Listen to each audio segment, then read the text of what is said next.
Benedicite, muy buenos días. Comenzamos el tercer estudio bíblico de esta serie de estudios donde vamos a estar recorriendo el Nuevo Testamento. Hoy vamos a hablar sobre Jesús y el anuncio del reinado de Dios. Jesús tenía una expectativa apocalíptica. El término apocalipsis viene del griego y significa revelación, manifestación, descubrir algo escondido. El último libro de la Biblia lleva ese nombre. En un sentido general, el vocablo apocalipsis se refiere a la expectativa de una intervención especial de Dios en el mundo, quien implantaría un nuevo tiempo de justicia a partir de su pueblo fiel.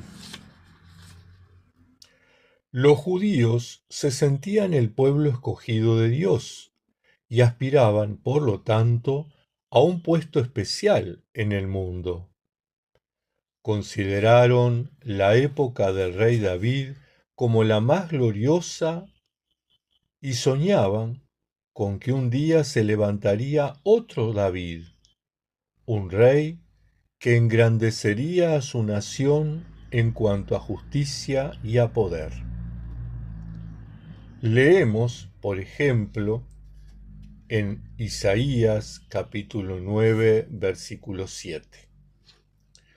Lo dilatado de su imperio y la paz no tendrá límite sobre el trono de David y sobre su reino, disponiéndolo y confirmándolo en juicio y en justicia desde ahora y para siempre. También leemos en Jeremías capítulo 22, versículo 4. Porque si efectivamente obedecéis esta palabra, los reyes que en lugar de David se sientan sobre su trono, entrarán montados en carros y en caballos por las puertas de esta casa, ellos, sus criados y su pueblo. También leemos en Jeremías capítulo 23, versículo 5. Vienen días, dice Yahvé, en que levantaré a David renuevo justo y reinará como rey, el cual será dichoso y actuará conforme al derecho y la justicia en la tierra. La profecía de Isaías data del siglo VIII a.C. y la de Jeremías del siglo VII a.C. Pero el tiempo transcurrió y los judíos sufrieron frustración tras frustración. 10 de las 12 tribus fueron llevadas a Asiria en el siglo VIII a.C. Después, en el siglo VI a.C., los babilonios conquistaron y arrasaron Jerusalén y se llevaron cautivos a muchos judíos.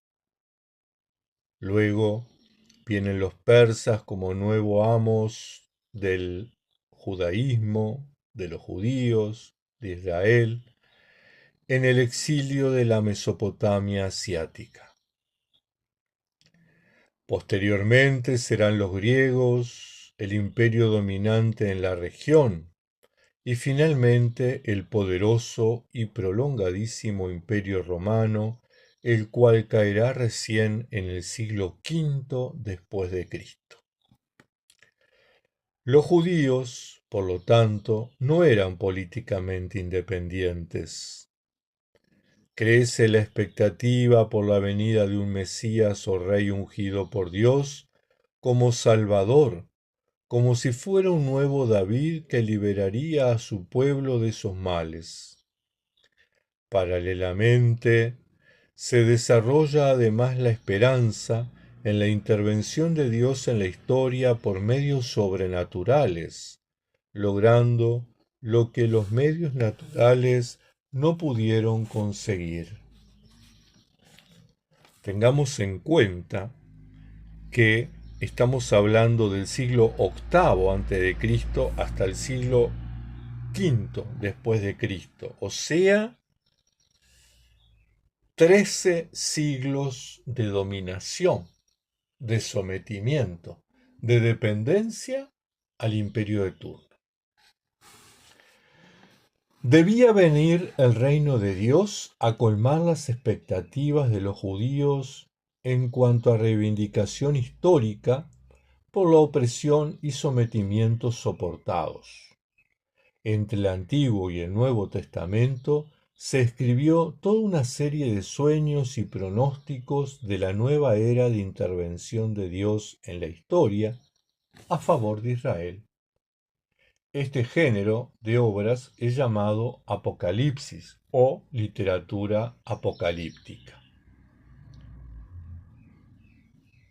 Según el historiador Dürer, las ideas básicas de este género literario son: primero, antes de la venida del Mesías habría una época de gran crisis, un verdadero parto mesiánico. El orden físico y moral se desplomaría. Segundo, en medio de este caos volvería el profeta Elías como precursor y mensajero del Mesías. El nuevo Elías sanaría las rupturas y pondría orden en el caos a fin de que el Mesías tuviera el camino preparado, es decir, mucha gente dispuesta a recibirlo. Hasta se pensaba al respecto que las rivalidades por adjudicación de tierras ya debían estar resueltas para el tiempo del Mesías. Tercero, entonces sí entraría el Mesías o Cristo o ungido. La unción, derramamiento de aceite o ungüento sobre la cabeza, se empleaba para consagrar a un rey, y el Mesías había de ser el rey elegido por Dios, a quien Dios ungía para una función muy especial. El vocablo Cristo es, por ello, originalmente un título, no un nombre propio. El término Mesías viene del hebreo y el término Cristo viene del griego. Ambos significan ungido. 4. Las naciones se confabularían contra el elegido de Dios y su pueblo. 5. El resultado sería la destrucción total de esas potencias demoníacas. El escritor judío Filón de Alejandría dijo que el Mesías saldría al campo y haría la guerra y destruiría a naciones grandes y populosas. Este Mesías sería el rey más destructivo y conquistador de la historia. 6. Seguirá la renovación de Jerusalén, como descenso de la nueva Jerusalén desde el cielo. 7. Los judíos que estuvieron dispersos por el mundo se reunirán en la ciudad de la nueva Jerusalén. 8. Palestina será el centro del mundo y todo el mundo estará sujeto al nuevo Israel. Aún los israelitas muertos resucitarán para participar de la gloria del pueblo elegido. 9. Finalmente vendrá la nueva era de paz y bondad eterna.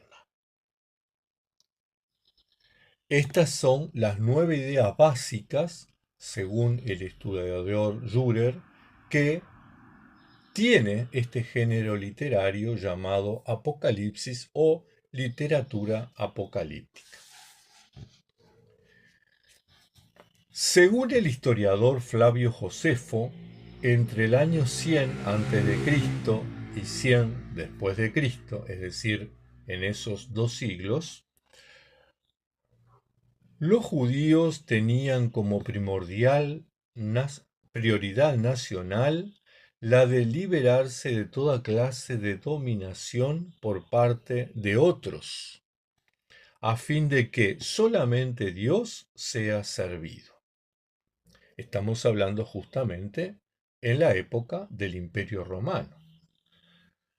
El pueblo entero tenía esta expectativa.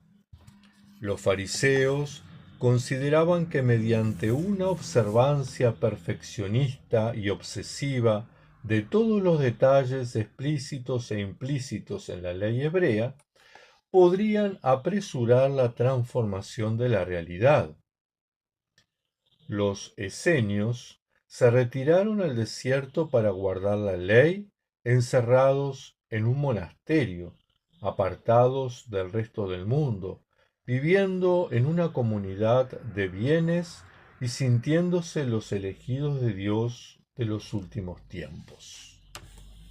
Los celotes, fervorosos, quiere decir, sostenían que, por medio de las acciones de guerrilla y violencia, podían y debían provocar la intervención de Dios para salvar a su pueblo de la opresión del Imperio Romano. Su lema era: solo Yahvé es Rey, y solo a Él serviremos. Y en nombre de este lema se rebelaban contra el poder absoluto de los emperadores romanos, ponían en deuda ponían en duda la validez de los censos de población necesarios para la recaudación de impuestos y el cobro de los impuestos para Roma. Además, los súbditos del Imperio Romano debían reconocer al emperador como Señor y Dios en la tierra. Los apocalípticos hacían cálculos teológicos y matemáticos de los números de semanas y años con el objetivo de descifrar los signos de los tiempos. Como pueden ver, entonces tenemos en la Palestina de esos 2 siglos, de esos 200 años, por un lado, la expectativa mesiánica que tenían los fariseos, el estricto cumplimiento de la ley. Por otro lado, la expectativa mesiánica de los esenios, separarse del mundo y considerarse elegidos de Dios. En un tercer lugar, la expectativa mesiánica de los celotes, los fervorosos, que habían empuñado las armas y no reconocían la autoridad del Imperio Romano. En este escenario es que nace, crece, predica y muere Jesús. La expectativa apocalíptica confía plenamente en el triunfo final y definitivo de Dios por sobre las fuerzas del mal, del pecado y de la muerte. En este sentido, Jesús asumió esa esperanza como propia, percibiendo el reino de Dios como la expresión del triunfo de Dios. Dios es Rey y Jesús es su representante. Serán cumplidos los anhelos más puros y legítimos de liberación del ser humano. De hecho, cuando leemos los evangelios y leemos los relatos de los milagros, todos están vinculados a la liberación. Liberación de enfermedades, liberación de la muerte, liberación de los demonios. Toda la tarea mesiánica de Jesús en los relatos de los milagros es liberación del ser humano. Pero Jesús se aparta de las expectativas mesiánicas de su tiempo, es decir, se aparta de la expectativa que tenían los fariseos del cumplimiento estricto de la ley, se aparta de la expectativa que tenían los monjes esenios de separarse del resto del mundo y de considerarse elegidos de Dios, porque ya estaban en el último tiempo. y se separa de los celotes el uso de la violencia.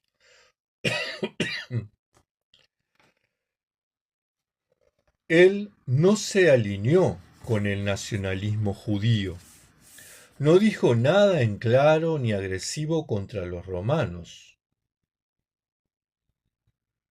Tampoco aludió a la restauración del reino político de David, aun cuando el pueblo lo aclamaba como el rey esperado, descendiente de David. Véase, por ejemplo, en Marcos capítulo 11, versículo 10. La misma inscripción de la cruz decía el rey de los judíos. Los propios discípulos de Jesús manifestaban su anhelo nacionalista al dirigirse a su maestro y pensar en él. Nosotros esperábamos que sería él el que iba a librar a Israel, dicen resignados los discípulos de Emaús. Vean capítulo 24 de Lucas, versículo 21. Los apóstoles, cuando Jesús resucita, le preguntan: Señor, ¿es ahora cuando vas a restaurar el reino de Israel? Vean Hechos capítulo 1, versículo 6.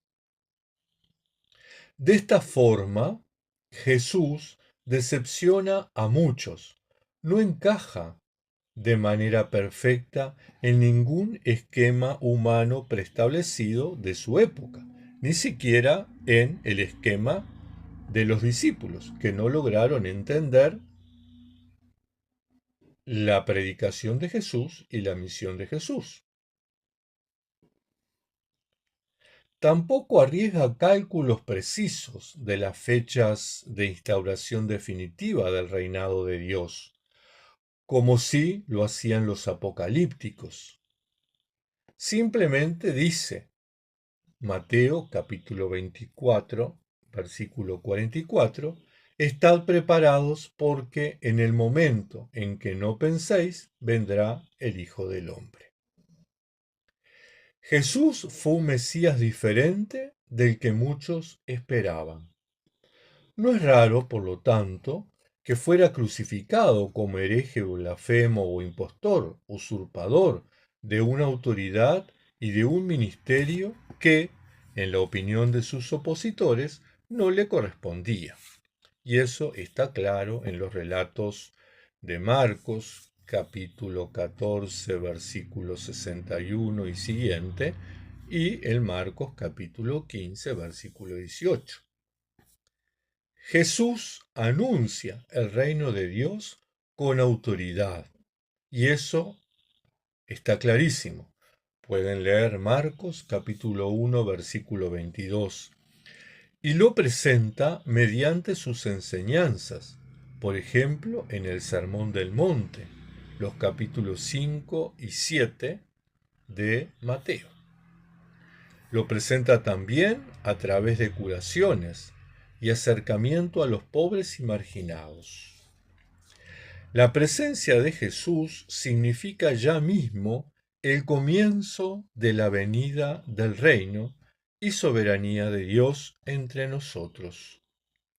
Ellos supone un cambio de mentalidad y de vida, pues el emperador pasa a ser Dios mismo cuando la persona acepta el mensaje y el poder de Jesús.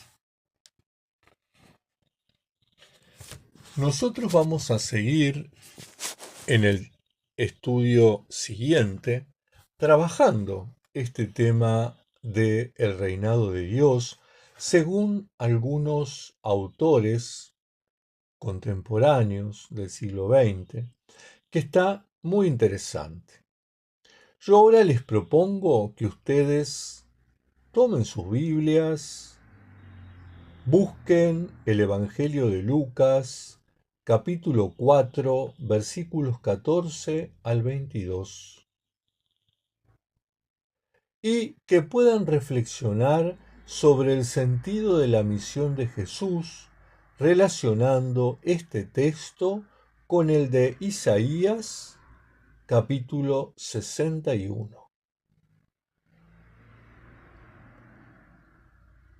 Y que puedan responderse dos interrogantes. ¿Nos dice algo a nosotros la misión de Jesús? ¿Y nos sentimos involucrados en su anuncio y vivencia del reinado de Dios?